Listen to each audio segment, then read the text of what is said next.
He's right, it's magic. So am I. No! Haley! Hello everyone, the December Review here, back again with a movie review. Today, we have the recently released and final film of the 20th Century Fox run of the X-Men series, The New Mutants.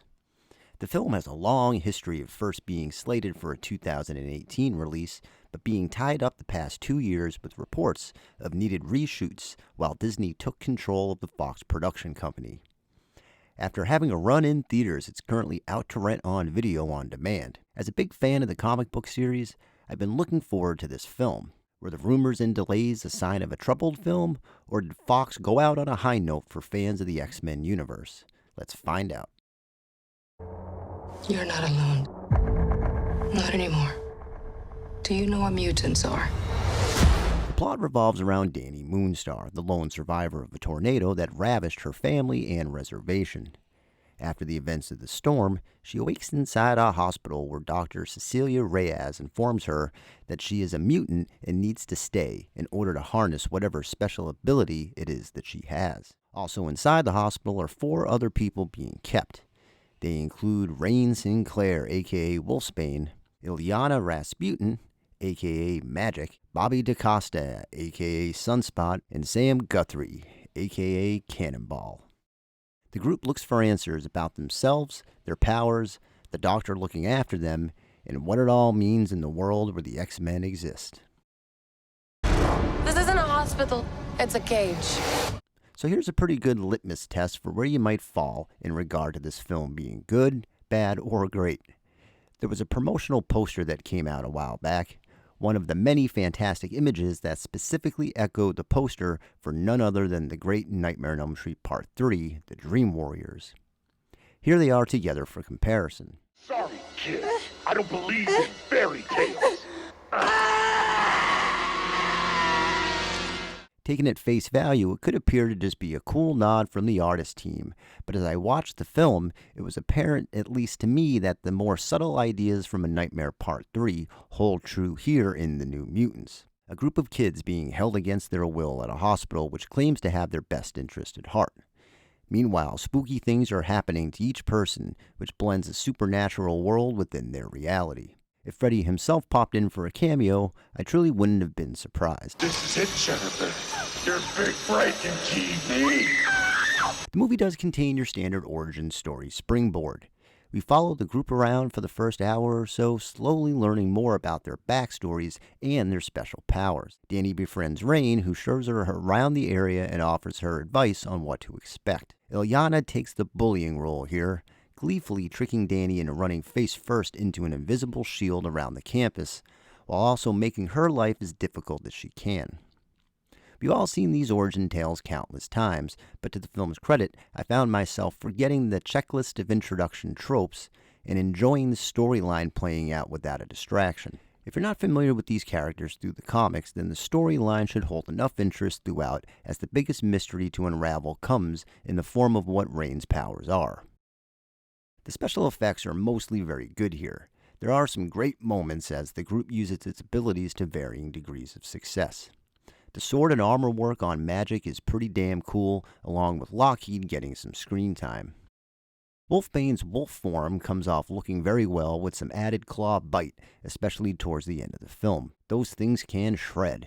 Cannonball gets an amusing moment where we see him circling around outside, and Sunspot has a particularly well-crafted scene where he gets into a pool, and a bit of creepy chaos ensues. And there are just enough of those creepy moments sprinkled throughout the film which harken back to the Dream Warriors comparison. Take, for instance, the scene in which Wolfsbane is attacked in the shower, or the many callbacks to the Smiling Men, who we learn were tormentors of Magic's who she kept having visions of. Those visions are the clue here, as the entire cast keeps harking back to bad memories throughout the runtime. As the film progresses, these memories become real until the team can band together and fight back. One thing I particularly enjoyed with The New Mutants is its acknowledging of the X-Men world. Let's talk a little bit about Dr. Reyes. You know the rules. No powers in here, and definitely no fighting. Sorry, doctor. It's clear that she is hiding something, that this hospital and these therapy sessions are not to be trusted. However, the Doctor tries to counter those fears by saying they're being monitored for inclusion into the X-Men. She tells them they need to take control of their abilities before they can move on from there with the idea of doing great things in the world. Her true motivation eventually comes out, and there is an excellent scene here where Reign's powers are revealed, which leads the Doctor to go full villain mode and attempt to put her down. Literally put her down like you would a pet. It's a frantic and slightly scary reveal that when the moment ends after Wolfsbane's arrival may just be the film's best scene. Come on, Ileana, you gotta do something! Use your powers! The origin stuff is played out, but still needed when introducing new characters to the masses. Here, I feel they did a good job overall holding your interest as the group unravels its past, but there are still some moments of plot padding, particularly the scene where the group plays truth or dare. Each character gets some time to explain their history. Not a bad scene, just one you could see coming from a few miles away, but it does what it needs to do. The trouble with team-up films like this is that there just won't be enough screen time to flesh out every single person. The film does well with the majority, but it feels like Cannonball and Sunspot take a bit of a back seat. Clocking in at about an hour and a half, it's a rare case where another 20 or 30 minutes wouldn't have hurt. As is, the film zips through its runtime, especially once the introductions are out of the way. We don't have much time. Reyes wants me dead, and it won't be long before she comes back to finish the job. Most of the complaints that I've seen about this film is that it's just, well, a bit boring. I didn't find the build-up to be boring at all. I appreciated the time the film took to introduce these characters and give them some weight. The idea that their fears could come to life gave the movie a darker side, which I quite enjoyed. The acting was top-notch as each person fit their role very well. The New Mutants is a rare, small, big film where there aren't many people in it, yet everyone who is has a story that could fill its own film, including the Doctor. The location works great, creating a claustrophobic world caged inside an invisible wall. Reign, Wolfsbane, and Magic are the standouts, getting most of the screen time and hitting a home run in the development department. As an origin story, it worked very well, and it's a shame we won't be able to follow this cast through a trilogy that was being planned. For a film with a turbulent delay involving the Umbrella Corporation, a Disney takeover while in post-production, it's a surprisingly coherent film filled with some moments of superhero shenanigans you have come to expect, but it's also got its sights set on a more darker tone at times. There are horror elements at work mixed in with the coming-together story of friendship. The final battle feels a little off, but the end result sticks the landing. I found a lot to like about the New Mutants, and I give it 4 out of 5 stars.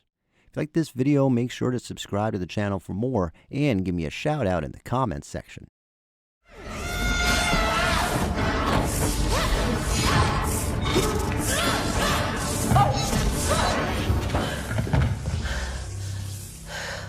Where the hell did you go?